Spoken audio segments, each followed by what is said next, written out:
Le Flash Info avec le centre de stockage de la Manche. Un exercice majeur de sauvetage maritime s'est déroulé ce mercredi à Cherbourg. Au total, près de 800 personnes ont été mobilisées. Tout s'est joué en grande rade de Cherbourg. Le scénario, un ferry percute un conteneur à la dérive qui occasionne une voie d'eau. Parmi les passagers, une vingtaine de personnes sont blessées, dont une en état d'urgence absolue et qui doit être évacuée par hélicoptère.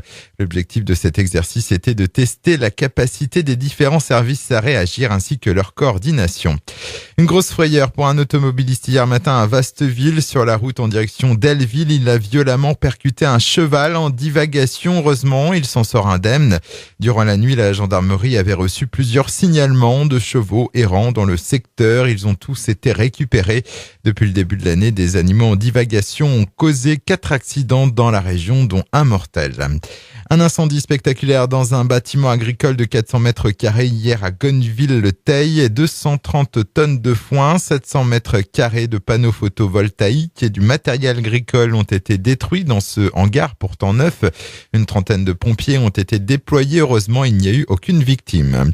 Autre incendie, cette fois à Flamanville, dans un garage mardi soir. Le feu s'est déclaré au niveau de la rue Valmanoir. 17 sapeurs-pompiers de Cherbourg et des Pieux sont intervenus pour maîtriser le sinistre.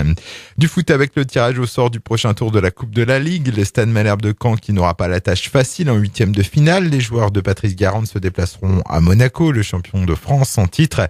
La rencontre se déroulera le mardi 12 ou mercredi 13 décembre. Et puis le territoire de la Manche s'agrandit au 1er janvier prochain. La commune de Pont-Farcy, située jusqu'à présent dans le Calvados, rejoindra le département. En cause, son intégration à la commune nouvelle de Tessy-Bocage.